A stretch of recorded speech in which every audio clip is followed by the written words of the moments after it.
Terima kasih atas kesempatan yang diberikan kepada kami. Kami dari kelompok 4 akan memberikan pembahasan mengenai materi perekonomian dua sektor. Perekonomian dua sektor adalah suatu perekonomian yang diasumsikan hanya terdiri dari sektor rumah tangga atau household dan sektor perusahaan atau bisnis. Perekonomian dua sektor juga disebut dengan perekonomian sederhana dan tertutup. Dinamakan sederhana karena perekonomian ini hanya terdiri dari dua sektor saja, yakni sektor rumah tangga dan sektor perusahaan. Dikatakan tertutup karena dalam perekonomian ini tidak ada aktivitas perdagangan luar negeri dengan negara lain, sehingga aktivitas pasar hanya terjadi di dalam negeri dan hanya dilakukan oleh dua sektor saja.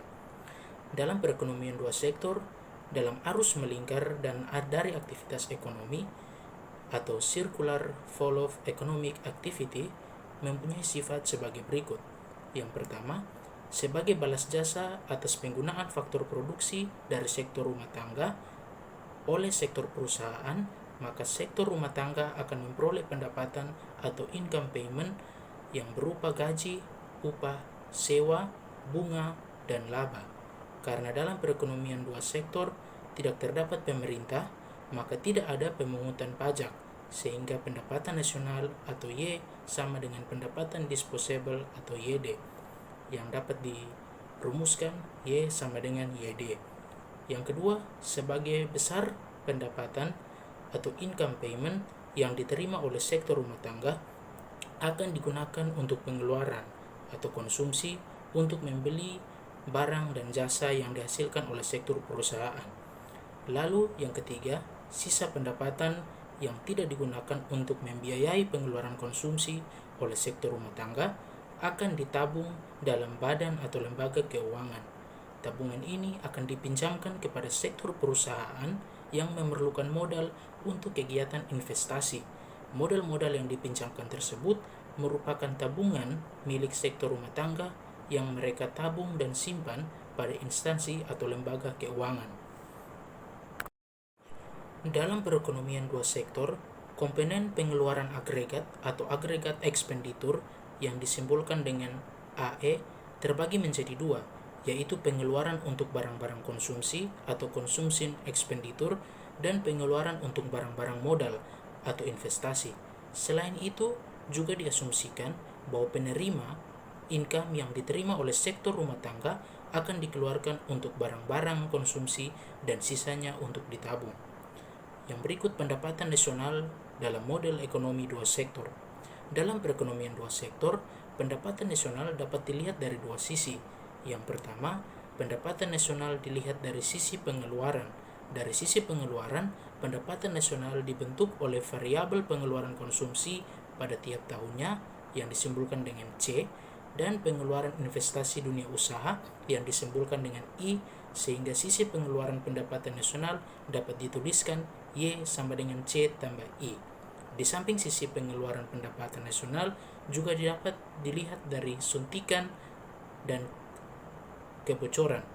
Dari sisi suntikan dan kebocoran, pendapatan nasional dibentuk oleh variabel konsumsi masyarakat disimbolkan dengan C dan tabungan masyarakat disimbolkan dengan S dan dapat ditulis sebagai Y sama dengan C tambah S. Apabila Y diganti dengan C tambah S, maka dalam keseimbangan ekonomi berlaku persamaan C tambah I sama dengan C tambah S atau I sama dengan S.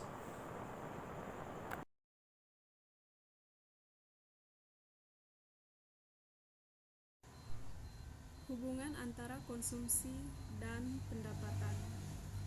Tabel 4.1 adalah contoh yang memberikan gambaran mengenai ciri-ciri khas dari hubungan antara pengeluaran konsumsi dan pendapatan disposable. Yang pertama, pada pendapatan yang rendah, rumah tangga mengorek tabungan. Pada waktu rumah tangga tidak memperoleh pendapatan, yaitu pendapatan disposable adalah 0 atau YD sama dengan 0. Pengeluaran konsumsi adalah 125.000. Ini berarti rumah tangga harus menggunakan harta atau tabungan tabungan masa lalu untuk membiayai pengeluaran konsumsinya. Tabungan negatif atau mengorek tabungan atau de-saving akan selalu dilakukan oleh rumah tangga apabila pendapatannya masih di bawah 500.000. Yang kedua, kenaikan pendapatan menaikkan pengeluaran konsumsi. Biasanya pertambahan pendapatan adalah lebih tinggi daripada pertambahan konsumsi. Contoh dalam tabel 4.1 menunjukkan apabila pendapatan bertambah sebanyak 100.000, maka konsumsi bertambah sebanyak 75.000. Sisa pertambahan pendapatan itu atau 25.000 ditabung. Yang ketiga, pada pendapatan yang tinggi, rumah tangga menabung. Disebabkan pendapatan selalu lebih besar dari pertambahan konsumsi, maka pada akhirnya rumah tangga tidak mengorek tabungan lagi. Ia akan menabung sebagian dari pendapatannya. Contoh dalam tabel 4.1 menunjukkan apabila pendapatan rumah tangga lebih dari 500.000, konsumsinya lebih rendah dari pendapatannya. Sebagai contoh, pada pendapatan 900.000, konsumsi adalah 800.000, dan ini menunjukkan bahwa rumah tangga sudah menabung sebanyak 100.000.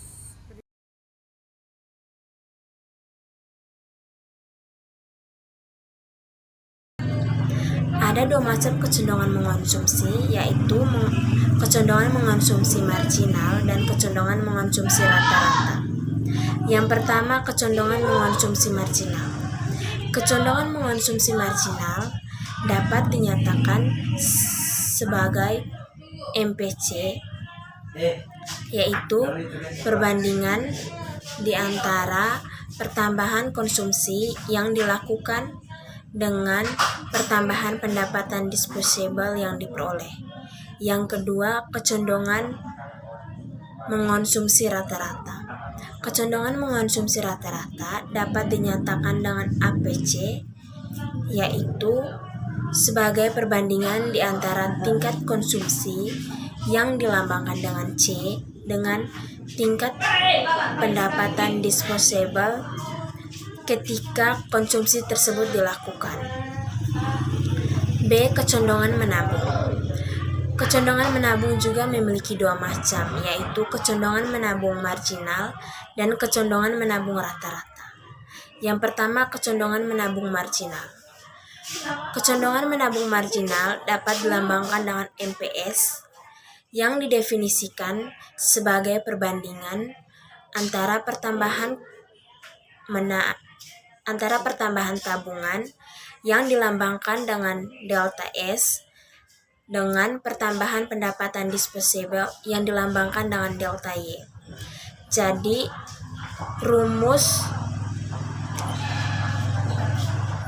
MPS sama dengan delta S per delta Y. Yang kedua, kecenderungan menabung rata-rata. Kecenderungan menabung rata-rata dapat dilambangkan dengan APS, menunjukkan perbandingan di antara tabungan yang dilambangkan dengan S dengan pendapatan disposable yang dilambangkan dengan Y. Jadi rumus APS sama dengan S per Y.